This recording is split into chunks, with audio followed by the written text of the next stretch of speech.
G'day folks, thanks for tuning in. In this video I thought it would be fun to do something a bit different, and look at how we can use our minis as a way to test and experiment with our paints. So say you've got a paint and you're not sure about its properties, or how it'll interact with your other colours. A solid go-to is to create swatches, like this one here, that you can keep on hand for easy reference. But even though I'm a visual learner, I often have a hard time imagining how a colour will look on a mini with all of its volumes and textures, or how transparent or staining a paint is. So today we're going to explore a couple of ways to do that. With darker colours, like this Prussian blue, I'm usually wanting to know how well it stains, and how it behaves with my regular palette, particularly my go-to highlight colours like titanium white, brilliant yellow pale, as well as how it mixes with some common midtones. Alternatively, I might be wanting to see how similar hues like these three browns, or different hues in general, interact with a given highlight colour. In either case, we can use a well-defined mini like these Space Marines to make swatches of each distinct element.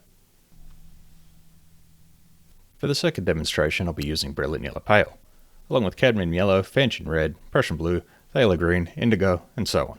Again, the colours themselves aren't as important as the method here. The goal here isn't to have you copy what I'm doing exactly, but rather to give you ideas for exploring your own paint collection, not just to see what's possible, but to also get you more comfortable with mixing colours if you find that challenging like I used to.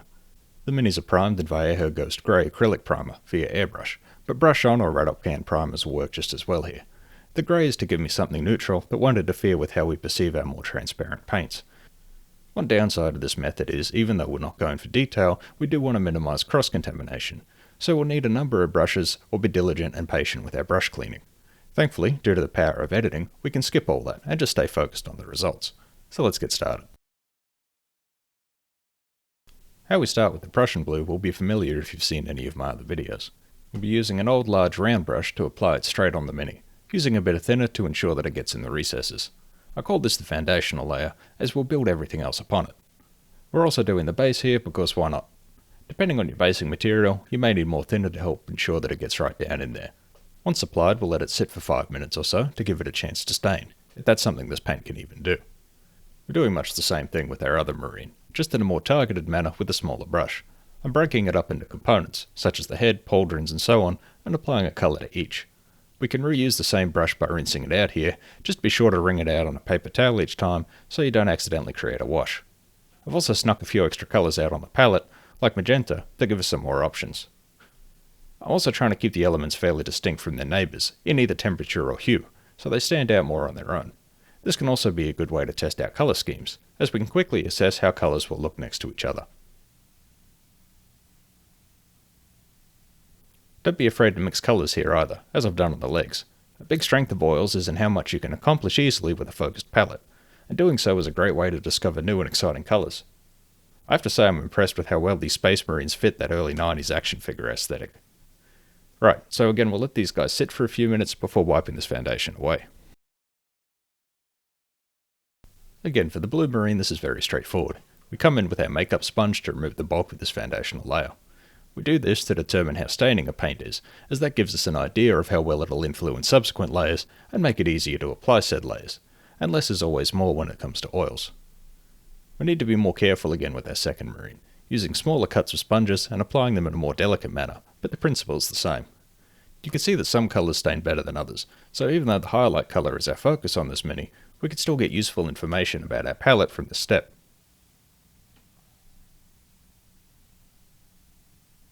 If you're into speed painting, you could get some really nice tabletop ready results from just these 2 steps alone, and it's even possible to pull off fancy directional lighting effects by clever use of your sponges. Next we'll be applying our initial highlights, and that's where the real test begins.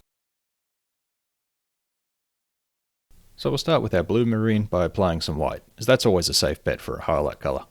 I want to leave some room here so I'll mix up a midtone on the palette, but even then the blue on the model is pulling it down quite a bit.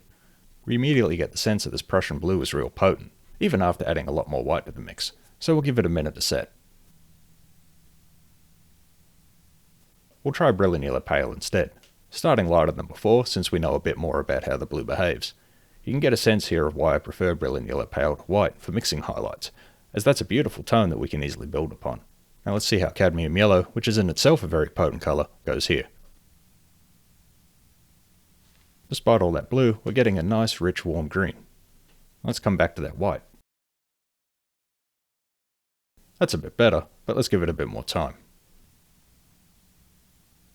Fanchon Red is up next, and while it darkens things down a heck of a lot, we're still left with a rich scarlet with some really interesting shadows.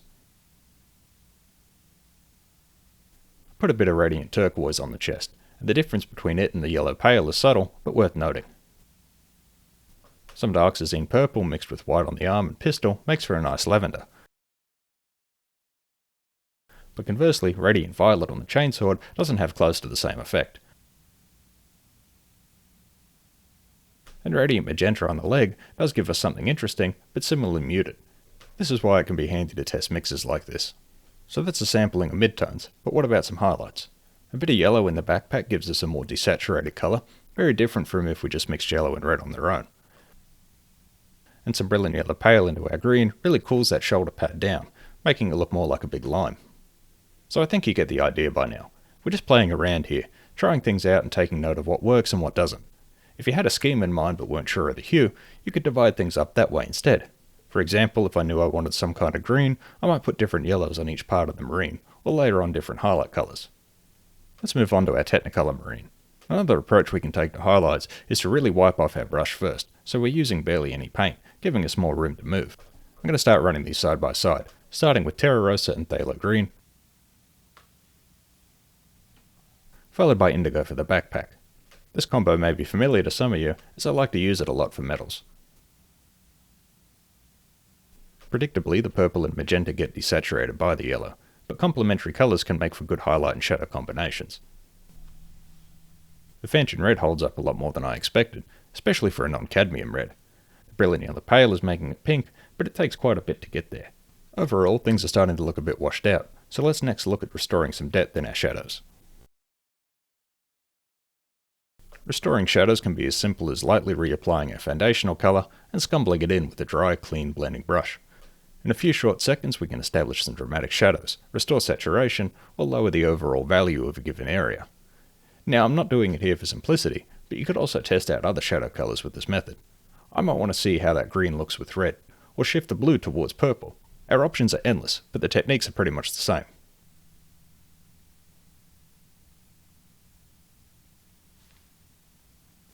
Another option is to use pinline washes to bolster the recesses. I cover this technique more in depth in other videos, but we're essentially applying a heavily thinned down paint to get into those areas. Again, we could use another dark just as well as our foundational colour here.